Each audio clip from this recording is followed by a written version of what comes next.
ونصلي ونسلم على سيدنا ومولانا محمد النبي الكريم الأمين المكين الحنين الرؤوف الرحيم.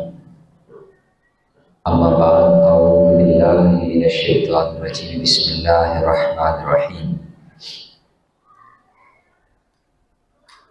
يا أيها الذين آمنوا كتب عليكم الصيام كما كتب على الذين من قبلكم لعلكم تتقون. وقال الله تبارك وتعالى في مقام آخر: إن أكرمكم عند الله أتقاكم. صدق الله مولانا العظيم. إن الله وملائكته يصلون على النبي يا أيها الذين آمنوا صلوا عليه وسلموا تسليما. اللهم صل على سيدنا ومولانا محمد النبي الأمي وعلى آله وسلم تسلیما. اللہ جل مجدہ کے فضل و کرم اور کریم آقا صلی اللہ علیہ وآلہ وسلم کے نام پاک کے تصدق سے بحمدہ تعالی جمعۃ المبارک کے اس عظیم اور بابرکت دن ہم اللہ رب العزت کے حضور، اس کے گھر میں اس کا اور اس کے پیارے حبیب صلی اللہ علیہ وسلم کا ذکر کرنے کے لیے موجود ہیں. جیسا کہ آپ سب کے علم میں ہے کہ یہ شعبان المعظم کا جو بڑا ہی عظیم اور بابرکت مہینہ ہے، یہ اپنے اختتام کی طرف رواں ہے. اور آگے جو مہینہ آنے والا ہے انتہائی بڑا خوبصورت مہینہ اور عظمتوں، برکتوں، سعادتوں اور بہار کا ایک جیسے مہینہ ہے. بہار کا مہینہ اس لیے بھی ہے کہ اس موسم کے اندر دلوں کی ویران کھیتیاں آباد ہو جاتی ہیں، کچھ ان کی آبیاری ہوتی ہے، کچھ تھوڑی سی فصل اب ہونے کا اہتمام کرتے ہیں. اللہ سے دعا ہے کہ وہ ہمیں زندگی کے اندر ایک مرتبہ پھر اس عظیم بابرکت مہینہ جو آ رہا ہے یہ ہمیں نصیب بھی فرمائے اور ہمیں مکمل طور پہ اس کا ادب، اس کا احترام کرنے کی بھی توفیق عطا فرمائے. آج کی ہماری اس نشست کا موضوع بھی وہ استقبال رمضان ہی ہے کہ رمضان مبارک کے اس بابرکت مہینے کا استقبال کیسے کیا جائے. ویسے تو شعبان المعظم کا آ جانا ہی اٹسلف وہ رمضان مبارک کا استقبال ہے، اور ہم اس ذہنی طور پر یہ ایک تیاری شروع ہو جاتی ہے کہ یہ خوبصورت برکتوں والا مہینہ وہ آ رہا ہے. یہ اس کا پیامبر مہینہ ہے، شعبان کا مہینہ، کہ یہ اس کا میسج دے رہا ہوتا ہے اس کا استقبال کرنے کا. جو سورہ بقرہ کی میں نے آیت مبارکہ تلاوت کی، اللہ رب العزت نے جو فرمایا ہے کہ اے ایمان والو، ہم نے تم پر روزے فرض کیے جیسا کہ تم سے پہلے لوگوں پر فرض کیے تھے. اور فرض کرنے کی پھر ایک وجہ بیان فرمائی اللہ رب العزت نے، یعنی کوئی محض ایک ایسی اوبلیگیشن ہی نہیں جس لگا دی، ایک ذمہ داری، ایک لائبلٹی، ایک رسپانسبلٹی ہی ہمیں نہیں دے دی جس کو ہم اپنے اوپر ایک بوجھ تصور کریں کہ یہ کیا سارا سال ڈھنگ کے ساتھ ایک خاص طریقے کے ساتھ روٹین میں گزر رہا ہوتا ہے اور اچانک درمیان میں بریک لگتی ہے اور ایک خاص مہینہ شروع ہو جاتا ہے. ایسا کیوں ہے آخر؟ اس کی وجہ کیا ہے؟ اس کو اتنا مختلف کیوں رکھا ہے باقی دنوں سے، باقی مہینوں سے؟ اس کی وجہ اللہ رب العزت نے بیان فرمائی. وہ وجہ یہ ہے، فرمائی کہ لعلکم تتقون، تاکہ تم تقویٰ کو اختیار کر لو، تقویٰ کو پالو، نیکی کو پالو، نیکی حاصل کر لو، تقویٰ ہماری طبیعتوں کے اندر اتر جائے، ہم تقویٰ کے نور سے ہماری روح مزین ہو جائے، ہمارا باطن وہ تقویٰ سے اجلا ہو جائے، خیر اور نیکی کے کاموں سے بھرپور ہو جائے۔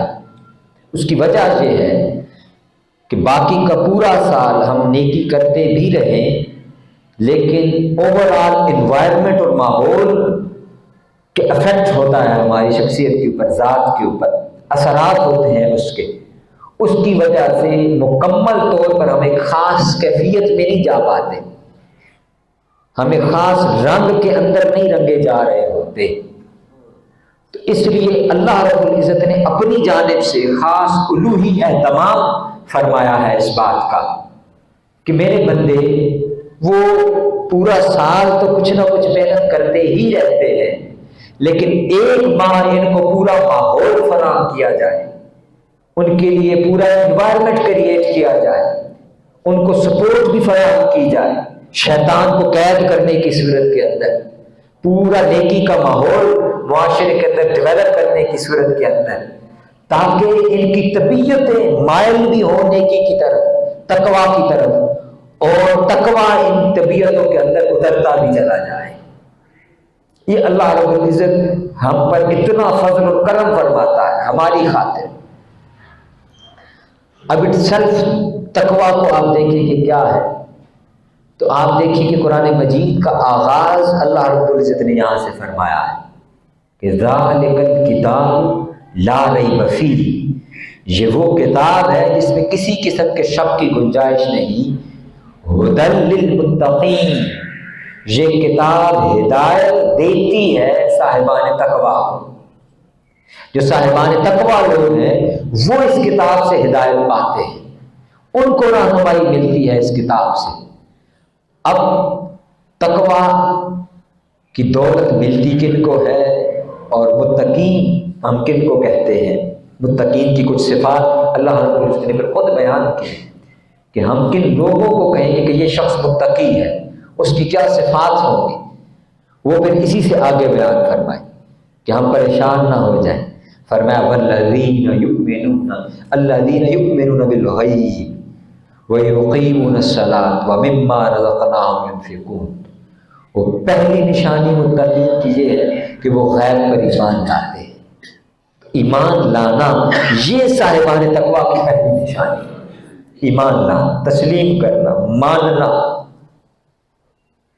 حضرت ابراہیم علیہ السلام نے جو دعا مانگی، یہی اسی سورہ بقرہ کے اندر پہلے پارہ کے آخر میں جو فرمایا اعوذ باللہ من الشیطان الرجیم ربنا واجعلنا مسلمین لک ومن ذریت، کہ باری تعالیٰ ہم دونوں باپ بیٹا کو مسلمین بنا، مسلم بنا دے۔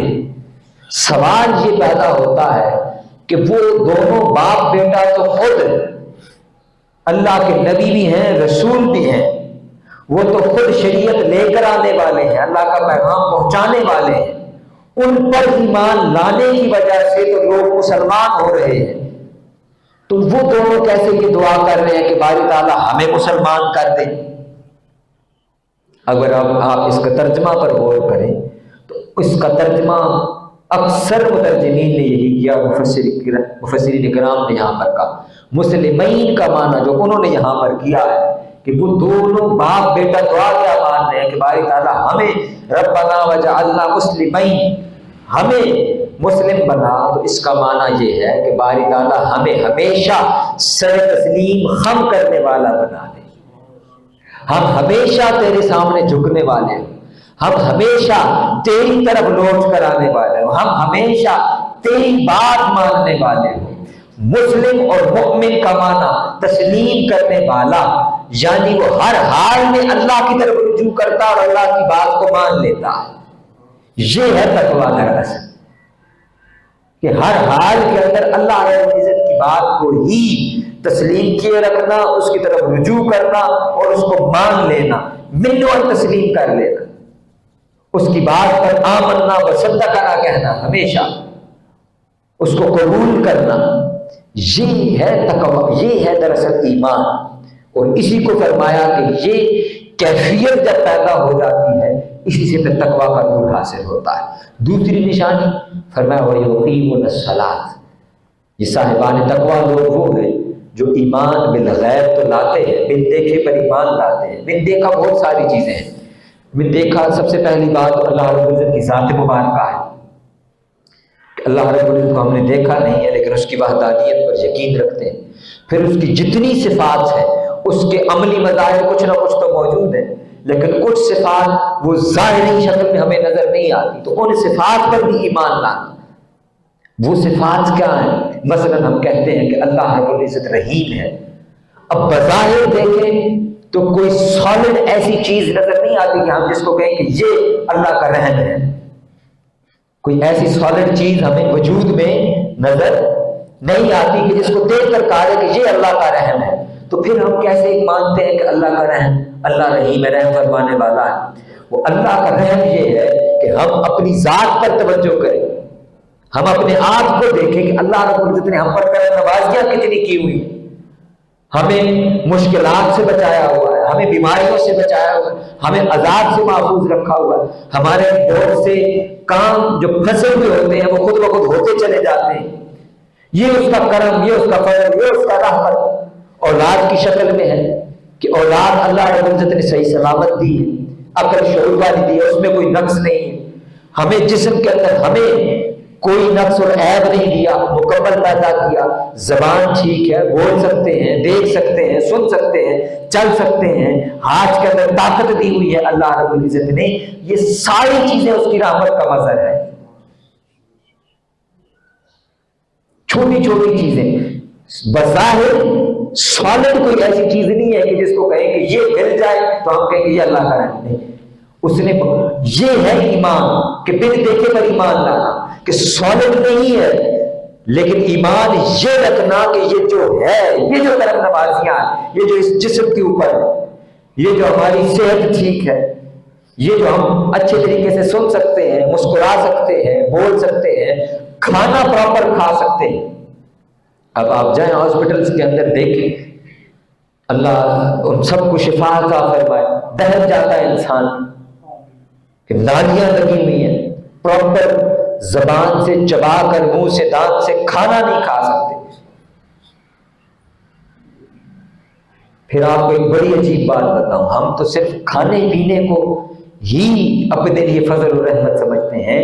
یہ جو کھا پی لیتے ہیں اس کا جسم کے اندر سے ایک باقاعدہ نظام کے تحت خارج ہو جانا، نکل جانا، یہ بھی اللہ کی بہت بڑی نعمت ہے.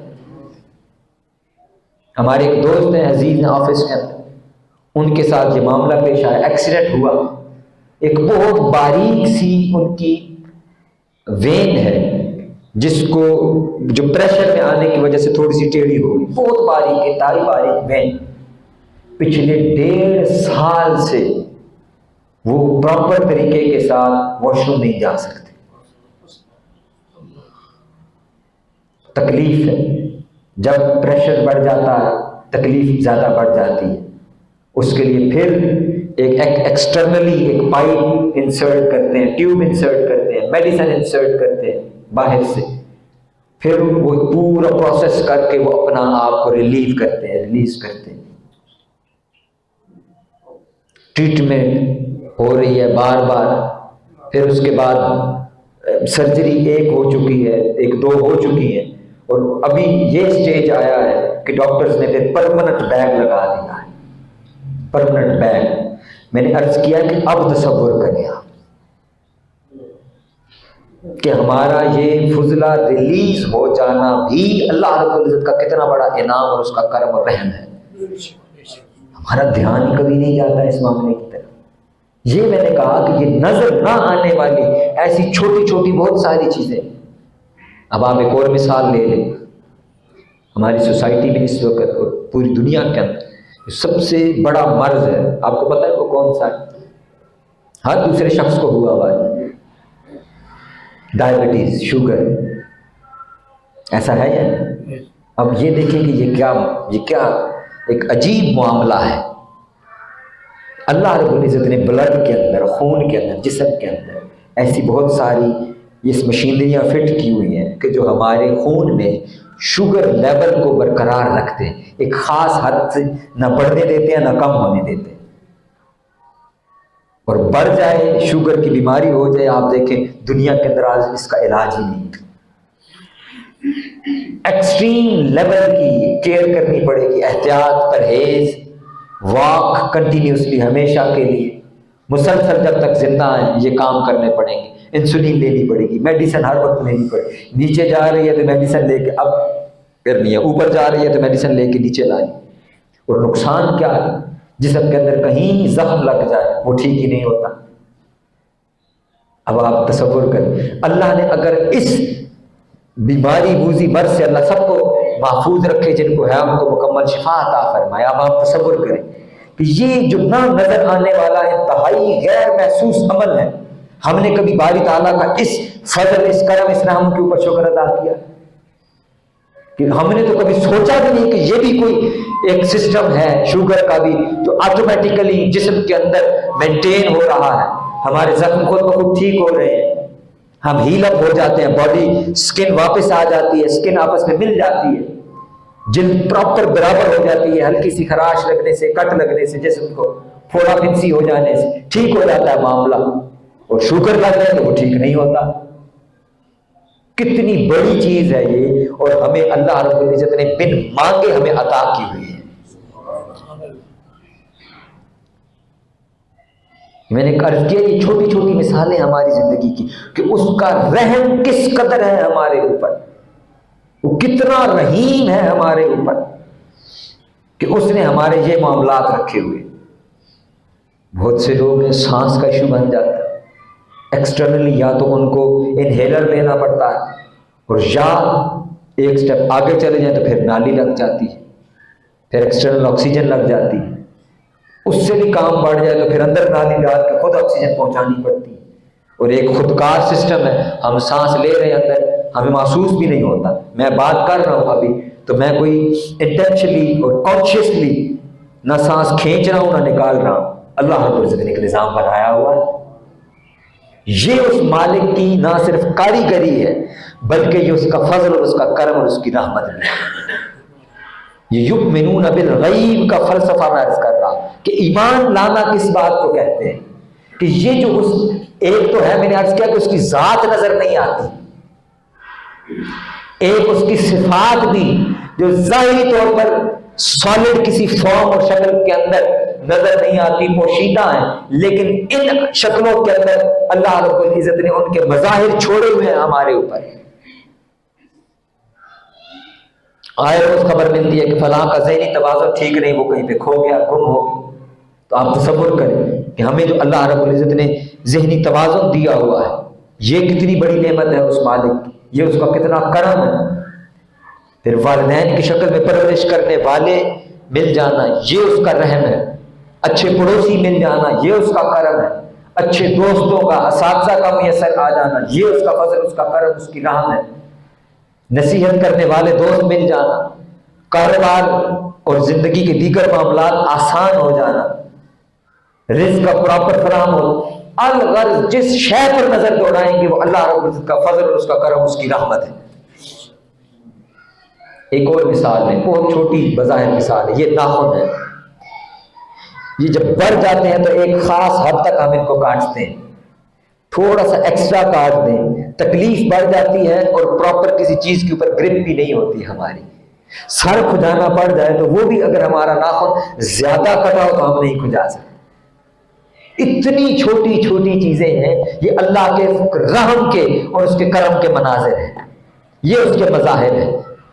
یہ وہ چیز ہے کہ تقویٰ اس سے حاصل ہوتا ہے جو اس نے کہا کہ یؤمنون بالغیب، ایمان غیب پر ایمان لانا یہ صاحبان تقویٰ کی پہلی نشانی ہے۔ تو معنی یہ ہے کہ صاحبان تقویٰ اللہ پر اس طرح ایمان لاتے ہیں کہ یہ جو چیزیں جتنی میں نے گن کر بتائی ہیں کہ ایک تو اس کی ذات نظر نہیں آتی تو اس کی توحید، اس کی وحدانیت پر ایمان لاتے ہیں، اس کے سوا کسی کی عبادت نہیں کرتے، اس کے ساتھ کسی کو شریک نہیں ٹھہراتے، یہ ایک عمل ہے۔ دوسرا اس کا رخ یہ ہے کہ مالک کی جتنی صفات ہیں جن کی کوئی سالڈ شکل نظر نہیں آتی ان پر بھی ایمان لاتے اور ہر وقت اللہ کی بارگاہ کے اندر شکر کے اندر موجود رہتے ہیں، تب تقویٰ حاصل ہوتا ہے۔ یہ ہے دراصل تقویٰ کا راز، اس کو تقویٰ کہتے ہیں کہ دل مالک کی طرف پلٹا رہے، رجوع رہے، اس کی طرف دھیان رہے، اور وہ دھیان ان چیزوں کا نام ہے کہ ہر چھوٹی چھوٹی شے کو کیلکولیٹ کر لینا، گن لینا۔ مالک الملک کا جو جتنا کرم ہے، پھر آگے فرمایا کہ تقویٰ والے پھر یہ کرتے ہیں کہ جب وہ ایمان لاتے ہیں غیب پر تو اگلا کام وہ یہ کرتے ہیں کہ وہ یقیمون الصلاۃ، نماز قائم کرتے ہیں۔ نماز ایک سسٹم کا نام ہے، ایک سسٹم کا، ایک ہے نماز پڑھنا، وہ اس کے لیے لفظ فصلی قرآن مجید کے اندر آیا ہے، سورہ الکوثر کے اندر، کہ نماز پڑھو، وہ پڑھنا ہے۔ لیکن اکثر پورے قرآن مجید میں جو لفظ آیا ہے وہ اقیم الصلاۃ، نماز قائم کرو گا، یعنی نماز کا ایک سسٹم قائم ہونا چاہیے سوسائٹی کے اندر۔ ایک اس کی شکل یہ ہے کہ اجتماعی شکل میں جماعت کے ساتھ مساجد کے اندر موجود ہونا۔ اب یہ موجود ہونا بھی کیوں رکھا اللہ رب العزت نے؟ کہ ایک دوسرے کے حال سے باخبر رہیں۔ اس پر میں نے ایک جمعہ کے اوپر طویل تفصیلی گفتگو کی ہوئی کہ ایک دوسرے کے حال سے واقف رہیں، روزانہ ایک علاقے محلے کے لوگ آپس میں ملتے رہیں، ایک دوسرے سے پیار محبت بڑھتا رہے، اللہ کے حضور حاضری ہوتی رہے۔ پھر جمعہ کے دن بستی کا اجتماع رکھا کہ بستی والے ایک دوسرے کے ساتھ ملتے رہے۔ عید کا بڑا اجتماع، شہر کا اجتماع رکھا کہ شہر والے سال میں ایک دفعہ ضرور ملے، اور پھر حج کا موقع رکھا کہ ساری امت مسلمہ وہاں پر جمع ہو جائے۔ اور دوسری طرف فرمایا ان الصلاۃ تنہا عن الفحشاء والمنکر، یہ نماز کا سسٹم ہے کہ نماز اس وقت قائم ہوتی ہے جب سوسائٹی کے اندر سے فحاشی دور ہوتی ہے۔ فرمایا نماز بے شک بے حیائی اور برائی کے کاموں سے روکتی ہے۔ نماز کا سسٹم یہ ہے کہ ادھر نہ صرف اللہ کے حضور سجدہ ریز ہو، پلٹ کر جائے تو جھوٹ، فریب، دجل، دھوکہ، غیبت، چغلی، دوسرے کی لیگ پولنگ کرنا، نقصان پہنچانا، رشتہ داروں کے بارے میں منفی خیالات رکھنا، ان کو نقصان پہنچانے کے بارے میں سوچتے رہنا، فلاں نے میرے ساتھ یہ کر دیا، فلاں نے یہ کر دیا، اس کے ساتھ ایسا کر دیا جائے، اس کے ساتھ ایسا کر دیا جائے۔ کاروبار کرتے ہوئے دجل، جھوٹ، فریب کی باتیں ذہن کے اندر آنا کہ کاروبار کو بڑھانے کے لیے کسٹمر کو ایسے چونا لگا دیا جائے، یہ جھوٹ بول دیا جائے، ایسے چیزوں کو فروخت کیا جائے، ایسے فروخت کیا جائے، یہ معاملہ کیا جائے، وہ معاملہ کیا جائے، یہ ساری باتوں کا ایلیمینیٹ ہو جانا، یہ نماز کا نظام قائم ہونا ہے۔ ورنہ اللہ رب العزت کو ایسا سجدہ نہیں چاہیے کہ یہاں اس کے حضور سجدہ کر رہا ہو سبحان ربی الاعلیٰ، اور باہر نکل کر پھر یہی سارے معاملات کو کر رہا ہو۔ یہ تو الٹا مذاق ہے باری تعالیٰ کی ذات کے ساتھ۔ وہ اس پر آقا علیہ السلام نے حدیث جبرائیل میں جو ارشاد فرمایا، آقا علیہ السلام سے جبرائیل علیہ السلام نے پوچھا کہ یا رسول اللہ صلی اللہ علیہ وسلم ایمان کیا ہے، اسلام کیا ہے اور احسان کیا ہے؟ 3 سوال کیے حضور سے۔ ایمان کے بعد میں آقا علیہ السلام نے جو ارکان ایمان ہے کہ اللہ پر ایمان لانا، رسولوں پر، کتابوں پر، فرشتوں پر، آخرت پر ایمان لانا، اس کو بیان کیا۔ اسلام کے اندر آقا علیہ السلام نے عبادات کو بیان کیا کہ نماز، روزہ، حج، زکوٰۃ، ان کو قائم کرنا۔ اور احسان کیا ہے؟ احسان کے بارے میں فرمایا کہ تو اللہ کے حضور ایسے کھڑا ہو، پیش ہو کہ گویا تو اس کو دیکھ رہا ہے۔ ہم تو اس لمحے پر ہیں کہ او جی اللہ ہمیں ہر حال میں دیکھ رہا ہے۔ حضور فرما رہے ہیں نہیں بندے، تو اس حال میں اللہ کے حضور کھڑا ہو کہ گویا تو رب کو دیکھ رہا ہے۔ ایک صحابی سے آقا صاحب نے پوچھا کہ آپ نے اپنی صبح کیسے کی ہے؟ انہوں نے عرض کیا یا رسول اللہ میں نے ایسے کی کہ میں نے اپنے ایمان کی گویا حلاوت کو پا لیا۔ فرمایا ایمان کی حلاوت کو کیسے پایا؟ فرمایا ایسے کہ گویا میں اپنے رب کے عرش کو دیکھ رہا ہوں۔ اور یہ بات محاورتاً یا کہاوتاً نہیں ہے، یہ حقیقتاً ایسے ہی ہے۔ لیکن وہ تب یہ چیز حاصل ہوتی ہے جب انسان کے دل کے اندر یہ تقویٰ کا نور داخل ہو جائے۔ اس پر پھر آقا علیہ السلام نے ارشاد فرمایا ایسے اس کے حضور کھڑا ہو کہ گویا تو اس کو دیکھ رہا ہے۔ اگر یہ کیفیت پیدا نہ ہو سکے تو کم درجہ پھر یہ ہے کہ وہ تجھے دیکھ رہا ہے۔ یہ کم ہے درجہ کہ انسان یہ تصور کرے کہ میں فلاں گناہ اس لیے نہ کروں کہ رب مجھے دیکھ رہا ہے. نہیں، وہ تو ہر وقت اپنے مولا کے حضور پیش رہنا چاہیے، ہر وقت رب کے حضور پیش رہنا چاہیے. پھر آگے ارشاد فرمایا کہ صاحبان تقویٰ وہ لوگ ہیں، تقویٰ ان کو نصیب ہوتا ہے وَمِمَّا رَزَقْنَاهُمْ يُنْفِقُونَ، جو ہمارے دیے ہوئے رزق میں سے خرچ کرتے ہیں، جو اللہ کی راہ کے اندر خرچ کرتے ہیں. اور اللہ کی راہ سے مراد، یہ مقصد عرض کرتا ہوں، وہ ہرگز یہ معنی صرف نہیں ہے کہ جہاں مسجد بن رہی ہے وہاں پر دے دیا، جہاں پر مدرسہ ہو وہاں پر دے دیا، کسی نے یتیم خانہ کھولا ہے تو وہاں پر دے دیا. نہیں، بیوی بچوں کے اوپر خرچ کرنا، آقا اسلام نے اس کو افضل صدقہ فرمایا. پر میں بہترین صدقہ وہ ہے جو تم اپنے اہل و عیال پر خرچ کرتے ہو، یہاں تک کہ بیوی کے منہ میں نوالا ڈالنا بھی ایک صدقہ ہے. پوری ایمانداری سے میں ہاتھ نہیں کھڑے کرواتا، لیکن ویسے آپ بتائیں کہ کیا ہمارے ہاں یہ کلچر یا تصور ہے کہ گھر میں بیٹھے ہوئے ہم بیوی کے منہ میں نوالا ڈالتے ہوں؟ یہ ہے تصور؟ بتائیں. ہم حضور سیدی شیخ الاسلام دعوت برکاتہ اللہ علیہ یہاں اعتکاف میں آپ خطاب فرما رہے تھے، تو آپ نے جب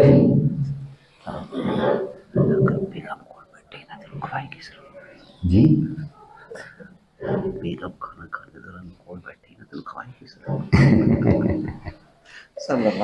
ہاں وہ کیسے قبلہ فرما رہے ہیں کہ ہمارا تو ایک درجہ اس سے پیچھے حال ہے، ہم تو اس کو ساتھ بٹھا کے کھلاتے ہی نہیں ہیں، وہ ساتھ بیٹھ کے کھائے گی تو ہم اس کو کھلائیں گے. میں بات عرض کر رہا تھا، لطیفے کی بات ہے. حضرت سیدی شیخ الاسلام خواتین کے بیویوں کے حقوق کے حوالے سے گفتگو فرما رہے تھے رات کو. آپ نے بڑی کثرت کے ساتھ جب حقوق بیان کیے، ایک بزرگ تھے اور وہ تھے بھی جنوبی پنجاب کے بابا جی.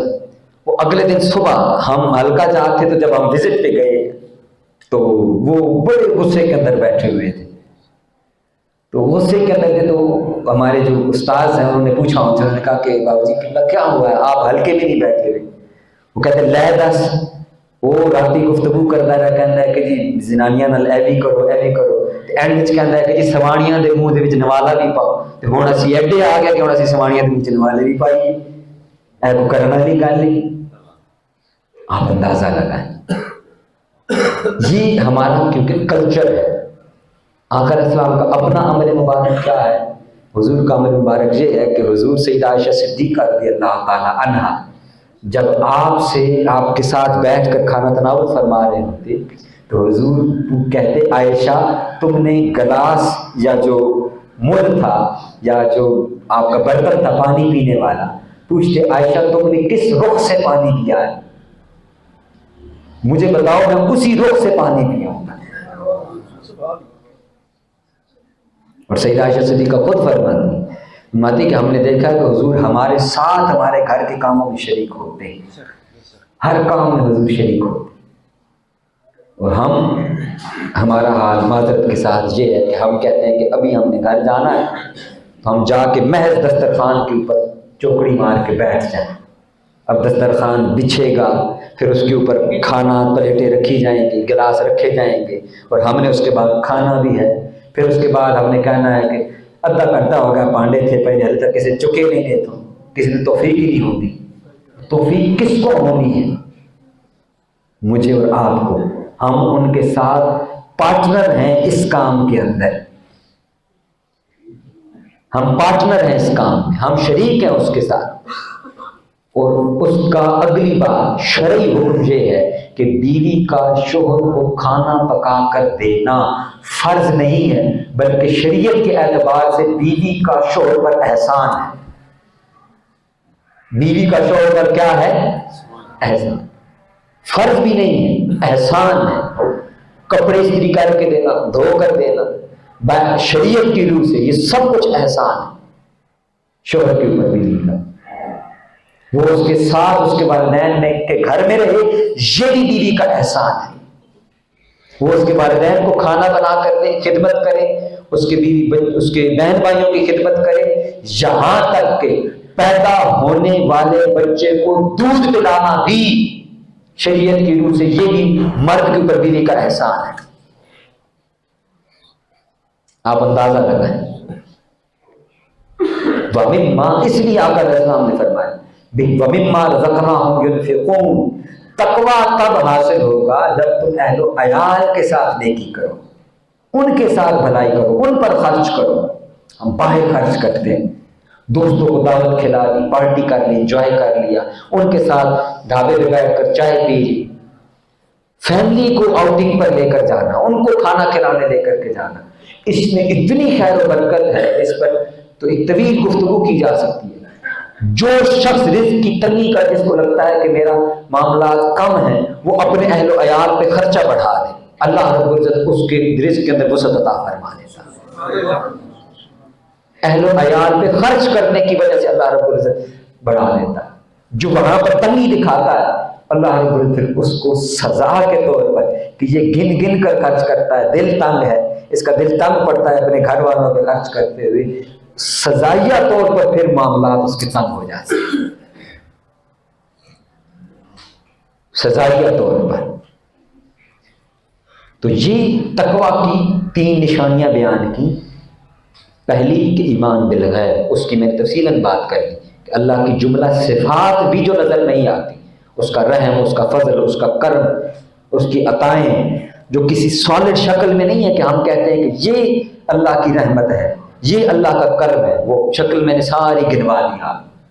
پھر نماز قائم کرنا، پھر اہل و عیال پر اور دیگر نیکی خیر بھلائی کے کاموں میں خرچ کرنا. پہلے گھر میں خرچ کرنا، پھر اس کے بعد گھر سے باہر نکل کے پڑوس میں، اہل و عیال میں، بہن بھائیوں میں، رشتہ داروں میں، ان پر خرچ کرنا. پھر اس کے بعد سوسائٹی کے دیگر معاملات ہیں، ان پہ خرچ کرنا. سب سے زیادہ عام اپنے بہن بھائی ہیں، غریب ہیں، ان کی مدد کی جائے، ان کے اوپر خرچ کیا جائے. ہم مساجد میں، مدارس کے اندر، اور پتہ نہیں کون کون سے خیراتی اداروں کے اندر امار لگا چیک لکھ کر سائن کر رہے تھے وہاں پر. اور سگے بہن بھائی ہیں تو وہ کیونکہ بہن بھائی ہیں تو ہم کہتے ہیں کہ وہ اپنا کمائے کھائیں. وہ اللہ کے ولی، وہ جو خیراتی ادارے کے اندر اتنا بڑا چیک ہم دے رہے ہیں اور وہاں پہ کسی کے بچے یا کسی کے رشتہ داروں کو انہوں نے دینا ہے، یہ جو سگے بہن بھائی تھے ان کو دینا تو سب سے زیادہ افضل تھا. قرآن مجید بار بار کہہ رہا ہے ذوی القربیٰ، ذوی القربیٰ، ذوی القربیٰ. اہل قرابت کے اوپر خرچ کرنا یہ سب سے زیادہ اللہ رب العزت کی ذات کو پسند ہے. پھر آگے وہ جو پچھلی نشست میں ہم نے آیت مبارکہ پڑھی تھی، وہ بھی تقویٰ کی نشانیوں میں اللہ نے فرمایا والذین یؤمنون بما انزل الیک وما انزل من قبلک. محبوب جو آپ پر نازل کیا گیا اس پر ایمان لانا، جو آپ سے پہلے نازل کیا گیا اس پر ایمان لانا. وَهُمْ بِالْآخِرَةِ هُمْ يُوقِنُونَ، اور آخرت پر یقین رکھنا. آخرت کے بارے میں یہ نہیں کہا کہ محض ایمان رکھنا، نہیں، آخرت کے اوپر یقین رکھنا. آخرت کا یقین یہ ہے کہ یہ جو ہم زندگی دنیا کے نام کیے بیٹھے ہیں اور ایسے بسر کر رہے ہیں کہ گویا ہم نے اسی زندگی کے اندر سب کچھ حاصل کرنا اور اس دنیا کو جنت بنا کر کے جانا ہے. فرمایا نہیں، یہ دنیا تو ہمیشہ رہنے والی نہیں ہے. آقا علیہ السلام کی حدیث مبارکہ بڑی کثیر ہے. حضور نے فرمایا اللہ کے ہاں اگر اس دنیا کی اہمیت مچھر کے پر برابر بھی ہوتی تو کافر کو ایک چلو بھر پانی پینے کے لیے نہ ملتا. آقا علیہ السلام کبھی عمل تھا، سیدنا عمر فاروق نے بھی ایک دفعہ ایسے کیا کہ ایک گندگی کا ڈھیر پڑا تھا، وہاں پر بکری کا مردار تھا. آقا علیہ السلام وہاں پر رک گئے، کھڑے ہوئے. حضور نے فرمایا کون یہ خریدنا چاہے گا، کون اس کو حاصل کرنا؟ یا رسول اللہ ہم میں سے کوئی بھی نہیں چاہے. تو حضور نے فرمایا کہ اللہ کے ہاں اس دنیا کی وقت وہ اس مردار جتنی بھی نہیں ہے. تو گفتگو کا آغاز جہاں سے ہم نے کیا وہ تھا کہ یہ جو رمضان کا مہینہ اللہ رب العزت نے عطا فرما رہا، جس کے بارے میں فرمایا لعلکم تتقون، تو تقویٰ کو اختیار کرو. تو تقویٰ کی نشانیاں کیا تھیں وہ میں نے آپ کے سامنے عرض کی ہیں. اور اب میں وقت مختصر ہے تو 2 سے 3 منٹ کے اندر آقا علیہ السلام کی چند احادیث ہیں. تو حضور نے ارشاد فرمایا کہ ماذا یستقبلکم وتستقبلون، یہ رمضان کے بارے میں کہ کون تمہارا استقبال کر رہا اور تم کس کا استقبال کر رہے ہیں. صحابہ کرام نے عرض کی یا رسول اللہ صلی اللہ علیہ وسلم کیا کوئی جنگ ہونے والی؟ اب آپ اندازہ لگائیں تیاری کا عمل کیا ہے. تیاری کا یعنی خود کو تقویٰ کی بھٹی کے اندر ہم نے ڈالنا ہے. یہ ساری پچھلی گفتگو کا کرکس اب میں نے چھوڑا کر رہا. یہ جو اگلا ایک مہینہ ہے وہ یہ ہے کہ خود کو اس تقویٰ کی بدی کے اندر ڈالنا ہے, اللہ کی طرف ایسا رجوع کرنا ہے ہم نے کہ اس کا رنگ چڑھ جائے, جس کو قرآن نے کہا صبغۃ اللہ, رنگ تو اللہ ہی کا ہے. ومن احسن من اللہ صبغہ, اللہ کے رنگ سے بہتر کس کا رنگ ہو سکتا ہے. تو وہ مولا کا رنگ ہماری ذات اور شخصیت کے اوپر چڑھ جائے کہ یا رسول اللہ کوئی وحی اترنے والی, حضور نے فرمایا نہیں. کوئی جنگ ہونے والی ہے, فرمایا نہیں. آقا علیہ السلام نے پھر خود ارشاد فرمایا کہ ایک مہینہ آ رہا ہے, اب یہ آپ کے لیے خوشخبری, آپ سب کے لیے خوشخبری. فرمایا ان اللہ یغفر فی اول لیلۃ من شہر رمضان لکل اہل القبلہ, جتنے بھی اہل قبلہ ہیں اللہ رب العزت اس رمضان کی پہلی رات ان سب کی بخش و مغفرت فرما دیتا ہے, ان کی بخش و مغفرت فرما دیتا ہے. لیکن وہ لوگ جن کا رجوع, جن کا دھیان اس طرف ہو کہ یہ خاص مہینہ آ رہا ہے, وہ اس سے غافل غفلت کے اندر نہ ہو, وہ اس کو معمول روٹین نہ سمجھ رہے ہو کہ جیسے باقی 11 مہینے تھے یہ بھی آ گیا تو بہت سی بڑی بات ہے. نہیں, وہ طبیعتوں کا میلان اللہ کی طرف ہو جائے, طبیعتیں اس مائل ہو جائیں کہ اب ہم نے نیکی کی طرف زیادہ مائل رہنا ہے اور اللہ کے رنگ کو اوپر چڑھانا ہے. پھر آقا علیہ السلام نے خود دعا مانگی, اللہم بارک لنا فی رجب و شعبان و بارک لنا فی رمضان, باری تعالیٰ ہمارے رجب, ہمارے شعبان, ہمارے رمضان کو بابرکت بنا دے. تو یہ اس ماہ مبارکہ کی تیاریاں ہیں. پھر اس کے معمولات کیا ہو سکتے ہیں ہمارے, آپ سے اکثر ذکر کیا ہے کہ اس میں قرآن مجید کی تلاوت کو کثرت کریں, تلاوت کی کثرت ہو. تلاوت کا معنی میں نے ایک دفعہ عرض کیا تھا, اگر آپ کو یاد ہو, کہ تلاوت محض پڑھنے کو نہیں کہتے, وہ قرات ہے, ریڈنگ ہے کہ محض آیات پڑھتے چلے جانا. اور میں نے اس رمضان کے اندر جی اتنے ختم کر لیے, یہ بھی مقصود نہیں ہے. تلاوت کا معنی یہ ہم عہد کریں اس رمضان مبارک کے اندر ڈیلی کی 10 آیات مع ترجمہ ہم نے پڑھنی, ترجمہ کے ساتھ اس کو پڑھنا ہے تاکہ اللہ رب العزت کے جو کلام ہیں اس کو سمجھیں. حضور مولا کائنات کا فرمان, آپ نے فرمایا کہ جب میں یہ چاہتا ہوں, میری طبیعت یہ چاہتی ہے کہ مولا مجھ سے کلام کرے تو میں قرآن پڑھنا شروع کر دیتا ہوں, اور جب میں یہ چاہتا ہوں کہ میں رب سے کلام کروں تو پھر میں نماز کے اندر کھڑا ہو جاتا ہوں. یہ گفتگو کا ذریعہ ہے اللہ رب العزت کی بارگاہ ذات کے. پھر قیام اللیل, رات کو قیام کرنا, رات کے نوافل. ہم اٹھتے تو ہیں ہی سحری کے لیے, لیکن وہ محض کھانے کے لیے اٹھنا نہ ہو, چند لمحے پہلے اٹھ کے وہ جو آقا علیہ السلام کی سنت مبارکہ ہے تہجد کی, اس کو اپنائیں. مجھے اہل حرمین کا یہ عمل بہت عجیب ایک فرحت ہوتی ہے. اللہ رب العزت ہم سب کو لے کر کے جائے, آپ وہاں جائیں, آپ دیکھیں وہ عشاء کی نماز کے ساتھ وطر نہیں پڑھتے, وہ وطر ترک کر دیتے ہیں. کیوں؟ ان کا معمول اتنا پکا ہے کہ وہ صبح تہجد کے وقت آتے ہیں, مسجد حرمین ہو یا مسجد نبی شریف, وہ مسجد کے اندر آ کر صبح آ کر تہجد ادا کرتے ہیں, ساتھ میں وطر ادا کرتے ہیں. اور پھر قیام اللیل کا دوسرا معنی وہ نماز تراویح ہے کہ اس کو پوری نماز تراویح 20 ادا کرنا, 20 تراویح. پھر زکوٰۃ اور صدقات یعنی زیادہ سے زیادہ خرچ کرنا, آقا علیہ السلام کا اپنا فرمان اور معمول بھی ہے. اور پھر اس کے اندر بھائی چارے کی فضا کو قائم کرنا, ایک دوسرے کا خیال کرنا, ایک دوسرے کے لیے گنجائش پیدا کرنا, محبت پیدا کرنا, اپنی طبیعت کی سختی کو دور کرنا اور عہد کرنا کہ اپنی میری طبیعت کے اندر اگر کوئی ایک سخت معاملہ ہے تو میں اس رمضان انشاءاللہ اس کو دور کروں گا. اللہ رب العزت کی بارگاہ کے اندر دعا ہے ہم اس پر عمل پیرا ہونے کی توفیق عطا فرمائے. وما علیہ الا البلاغ.